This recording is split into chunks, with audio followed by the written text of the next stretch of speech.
teaching or manufacturing, but once upon a time, restaurants belonged to that list too.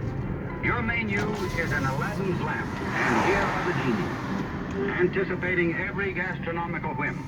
This is a promotional video filmed at the Waldorf Astoria, New York in the 1950s, the peak of organized labor in the U.S., when nearly a third of all private sector workers belonged to a union. The 50s was when a third of all private sector workers. Organized labor in the food and beverage industry goes all the way back to 1891, when the first restaurant union, now called Unite Here, was started. It was a different world, especially when we got into the early 20th century. David Whitford is a historian at Unite Here. He says back when American manufacturing was strong, so were manufacturing unions, and that had a trickle-down effect. If you owned a bar or restaurant in a little town in the Midwest where there was some kind of union factory and you wanted the union workers to come patronize your establishment, then you needed to be a union restaurant also. Communities would stage sit-ins at non-union restaurants, lingering over a single cup of coffee as an act of protest. And bars and restaurants that were unionized hung signs in their windows like a badge of honor. Sounds like fun Customers times. thought union restaurants were better. Dorothy Sue Cobble is the author of Dishing It Out, Waitresses and Their Unions in the 20th Century.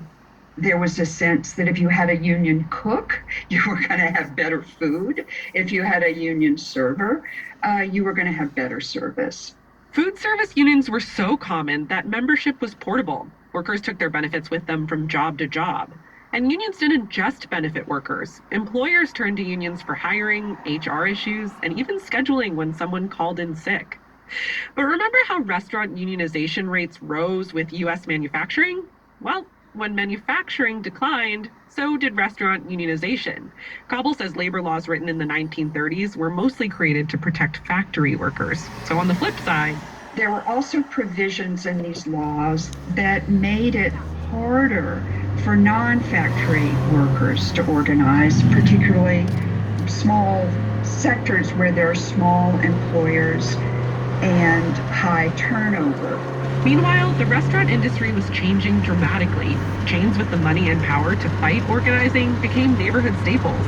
Cheap fast food took over. Wages fell and benefits mostly disappeared.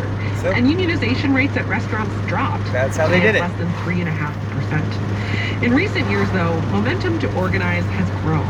And public support for unions is the highest it's been in almost 2 decades. 2/3 of Americans approve of them, according to a recent Gallup poll. 2021. Cobble thinks the pandemic could push things even further. There's been enormous stress for restaurant on unionization. Frontline Maybe that's and total service unionization, workers. So there's a real desire for change.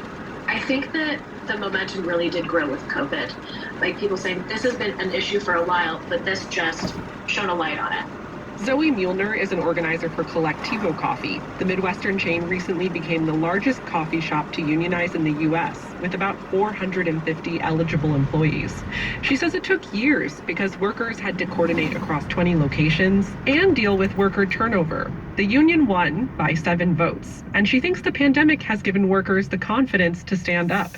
You keep hearing things like, oh, well, this is just a service industry. If you don't want it to be like this, get a different job. And so I think that's something that now people are saying, oh, there's a lot less people willing to work in the service industry. They are getting different jobs. She says since Collectivo workers unionized, other coffee shops around the country have been called